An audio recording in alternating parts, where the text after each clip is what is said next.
over here. Wanna see a video? Wanna see a super funny, super original online video that's never been done before in any shape or form ever? You'd like that? Great. Sucker. Original, never done before. He actually bought it. What an absolute dumbass. Okay. Here we go.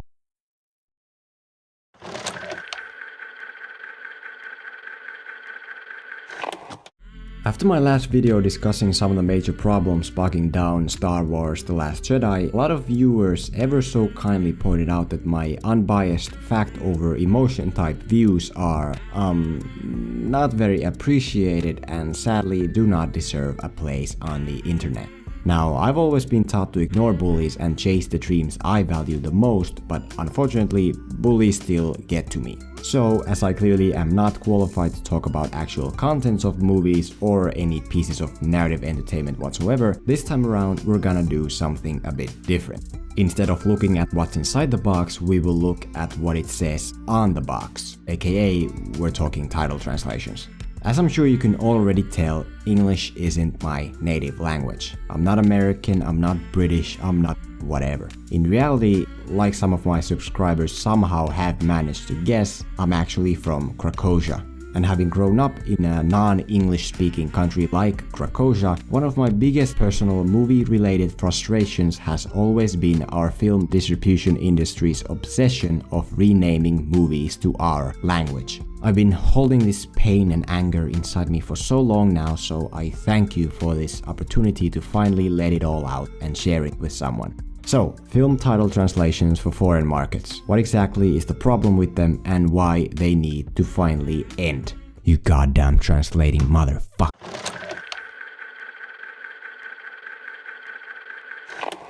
Independence Day. Big explosions, big noises, big actors. Most moviegoers know the film in question, including Krakosia. Only difference is that out here it's not actually called Independence Day. Maybe because the whole July 4th aspect is more of an American thing, I don't know. Regardless, the wise Krakosian translators put their heads together in an effort to find a better title for this film.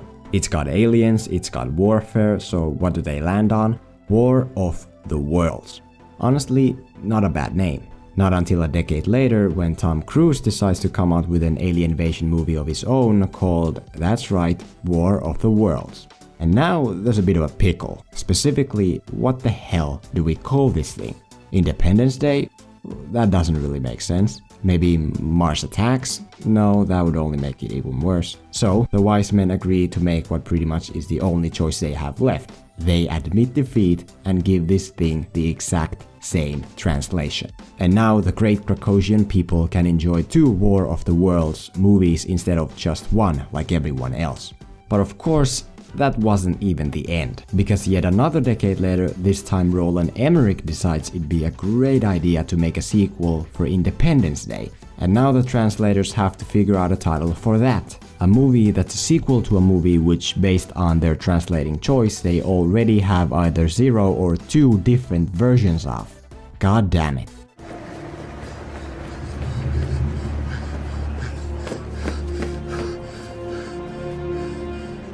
Please! Телевизор! Как то разделить звука? Как ты развили рука?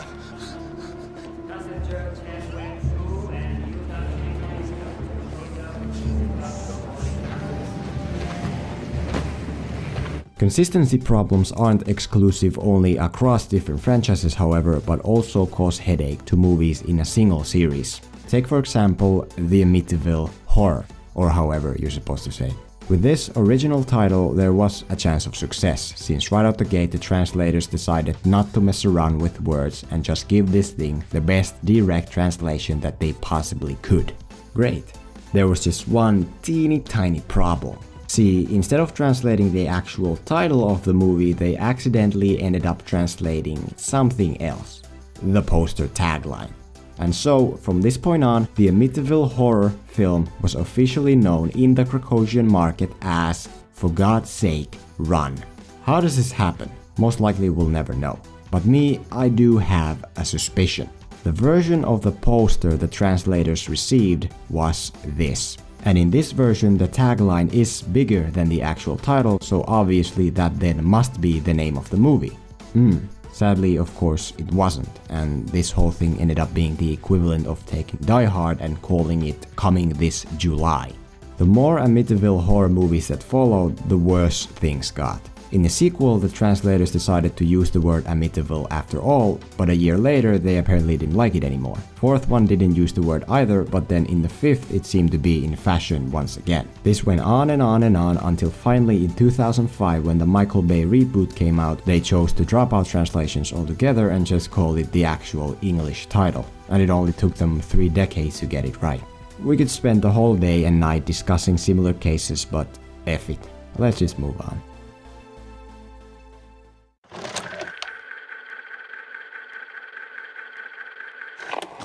Anyone here ever see the 1998 thriller movie Sphere? No?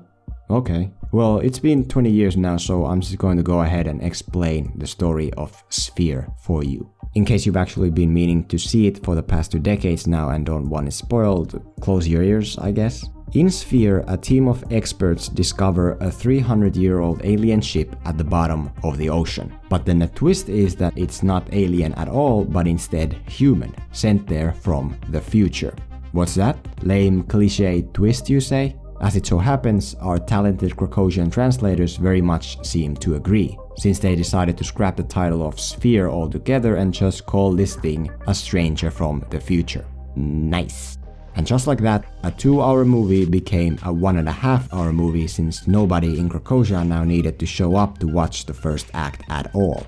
But aside from more obscure films forgotten in time, the most infamous case of a translated title spoiling the movie here probably would be the case of The Shawshank Redemption. In all honesty, that's a tough title to turn. One word is a name, the other a noun that doesn't really translate well. So what did the translators then do to solve this problem? Did they take the same route as the book people and go with Rita Hayworth and the Shawshank Prison? No. Of course not. They're much smarter than those dirty book peasants, and they have to show that. So once again, they put their unlimited imaginations to good use and came up with the one and only right solution. They turned The Shawshank Redemption into Rita Hayworth, a hole in the wall. That's a lie, that's actually not true. In reality, they called it Rita Hayworth, a key to a breakout. Me though, I would have preferred the first one. If you are going with an idiotic title that spoils the ending of a movie, at least go all in with it. But the sad truth is, I don't think these translators even realize that they are in fact spoiling anything. Honestly, I don't think they even know what a spoiler is, other than a thing you put on your automobile. Now, we're looking for an interpreter for you. How are we doing? Do we have an interpreter? Okay. But I understand that you speak a little English. Yes. Oh, you do? Yes. Okay. Yes. Good. I hope you don't mind if I eat while we talk. I have a bit of bad news. Sir, you do realize that what you are doing ruins all these films for the Caucasian moviegoers. Krakosia. Krakosia.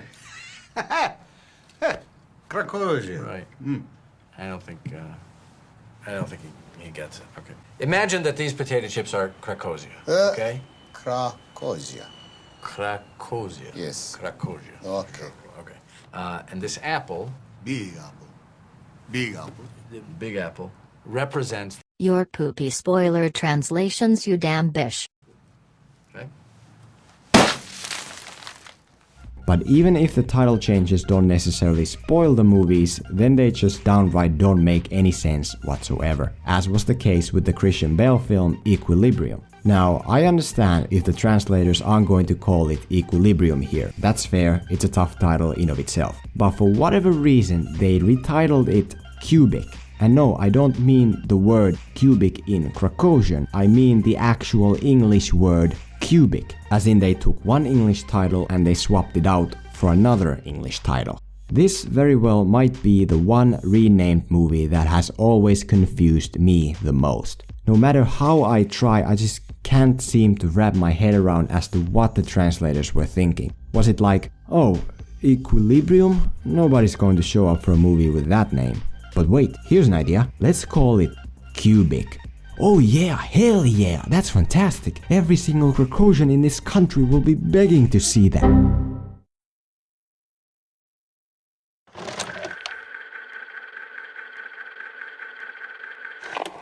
Even if the translations don't mess up consistency, even if they don't spoil anything, even if the changes they make are minuscule insignificance, one way or another they always manage to find a way to be trash. Most of the time for absolutely no reason at all. Mission Impossible becomes Mission Dangerous. Transformers Revenge of the Fallen becomes Transformers Revenge of the Fallens in plural, even though I believe there is only one Fallen in that movie. Fracture becomes Unbreakable. James Bond becomes whatever the hell, to the point where I can't even tell which is which. What makes the whole situation even weirder is that it only seems to exist in our movie industry. Like I mentioned, books are usually translated fine here, as are TV shows. The perfect example of this is Desperate Housewives, which in Caucasian television plays with the name Perfect Women. In our language, that's a good title. I'd say that Perfect Housewives would be the most suitable name for the series, even more so than Desperate since it adds that one extra layer of irony.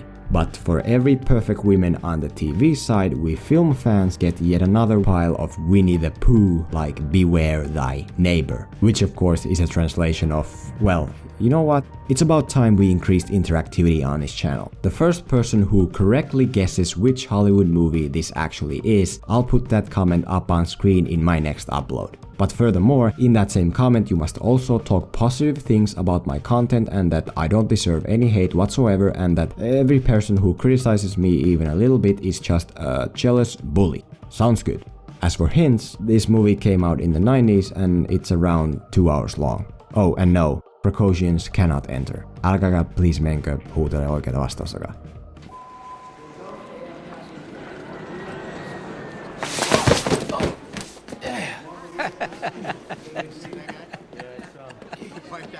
Why you do this?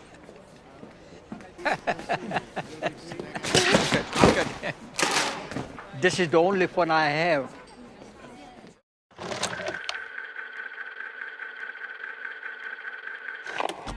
I said in the beginning that I always try to create content based on fact over emotion. But now that we're here at the end, appears I was talking out my behind, since the whole point of this video was, above all else, for me to be able to let off steam I've been holding in for so long now. But maybe, just maybe, what I discussed here today will be seen by the right people in the Caucasian movie industry and will make things change.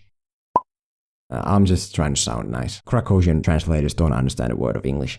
All in all, no more translating film titles. Whether most of your nation speaks English or not, I don't care. Just no more. Because when it comes to consistency, common sense and quality, you're just asking for problems. And it's not like translations even help. A person doesn't refuse to go see a Batman movie because it's called The Dark Knight, but then immediately rush to the theater when it's called The Night Knight.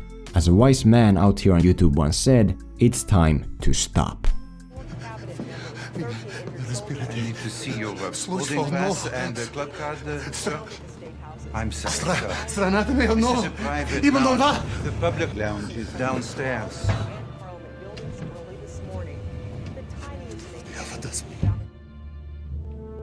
Civil war and bloody separatist movements throughout the late 80s and 90s as it tried to transition to communism.